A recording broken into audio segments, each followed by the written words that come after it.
Coach Cabbage here. How are you today? Hey. I'm here to talk to you about the animal, the horse.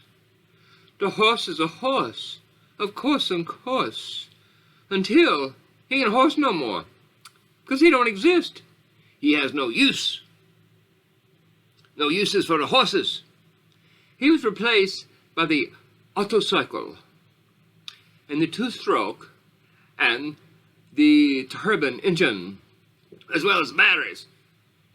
The most you people understand that we had electric cars before we had the autocycle running around. We had electric cars back in the 1800s. People don't realize that. They want to put it on somebody else today. Hey. But we're here to talk about the horse. It's a horse. Of course. And you have to excuse my background. It's warm in the kitchen, so that's where we hang all the laundry. Because it's too cold to mess with the laundry outside today. So that's where it is. The horse is a horse. Of course. Look at yourself. You know what? You are the horse. Use the modern horse. Use the horse of the brain trust. Use the horse that made everything work. When the human was the horse. Now we look around. The only time we see the horse is in the circus, at the zoo, in somebody's backyard, or being set upon by a cowboy or cowgirl. No, Pussycat. The Pussycat is wanting my attention, but I'm not going to give it to Pussycat because we're talking about the horse. And now, that's where you see the horse. The horse is a reverenced creature. Because there ain't that many of them, except on the plains where they want to push them off the cliffs and stuff. But that's not what we're talking about. We're talking about the parallel of the human brain, the average man, and the horse. Now back in the day, the horse, you hook him up to something, he just clop along. You didn't have to have a smart horse to do that. You have a race horse, you got a special breed of horse. They racing. Guess what? That's why we have with the humans. The regular people, they go along, do their job, they go out there and fish in the bayou, do what they need to, just have a 9-5. Then you had the other class people. They go out and they building stuff. Then you got the other folks, they's up in the ivory towers, thinking up stuff, how to do evil things. And that's what happened to the horse. The evil thing was the internal combustion engine.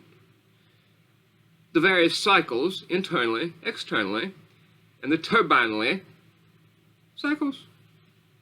That's what happened to the horse.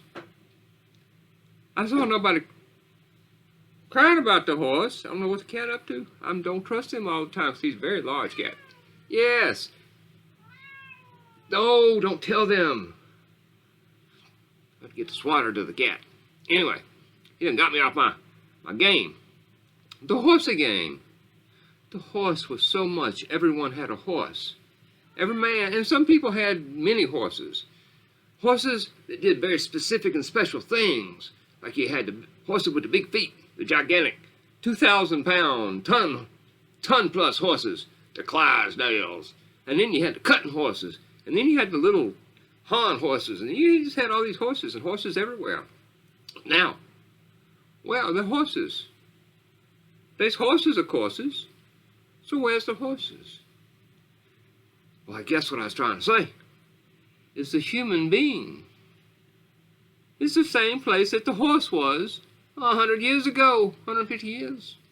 He's been replaced by the artificial, I do what you say, human, non-human thing. So my concern is a human being, as he is, they go by the wayside like the horse. Just trot off into the sunset, disappear. That's my concern.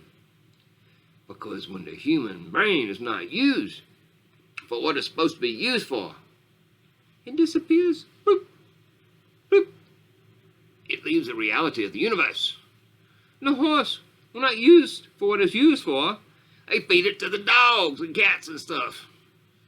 We don't want no Soylent Green people. Anyway, it was just a concern I had, Gold Coast catfish, thinking too much.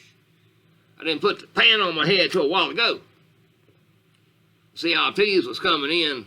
I know they just put up another one in places down the road. So they got the extra CRTs. And I don't know who they aiming at, what they doing with them. But they come in. And I was watching it on Old Western. Coast catfish try to stay away from all that stuff.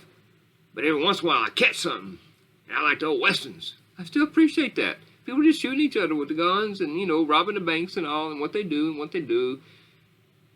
Anyway, that was supposed to be a kind of gentler world, even though it was not real. They lied about all that stuff. People wasn't doing all that. They wasn't all them gunfights and stuff. But anyway, it's the same way the horse. The horse gonna go. Of course.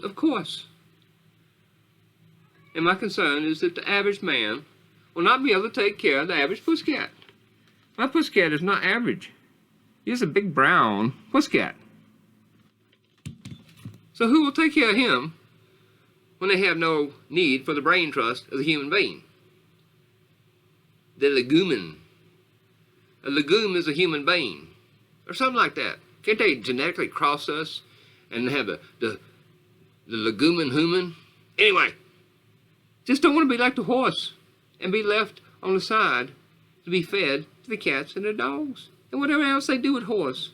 My grandma brought some home one time. Back in the Louisiana, she worked at the store. Someone had brought in the horse meat. It was back in the late 60s, early 70s. She cooked it up. It was very coarse. It was red. It almost reminded you of some kind of salted, whatever that stuff is that's salted down. It's very coarse, very tough. We don't eat the horse. The horses is pets. We ride them. We work them. We use them for what they're created for. It's created for a purpose. So was you. Go find your purpose. Go out and do something. Get busy. Get busy on the earth. It needs you. Who you think is supposed to take care of the earth if it ain't you? You silly human. The earth needs you. I don't know why I'm saying that, but it just sounds like something that new ages want to hear. Anyway, me and my pussycats fixing to do some grunting on the violin so I can do some gator grunting. Call up them gators at night. I'll be showing you. I'll be playing the gator grunting with the pussycat in my backup.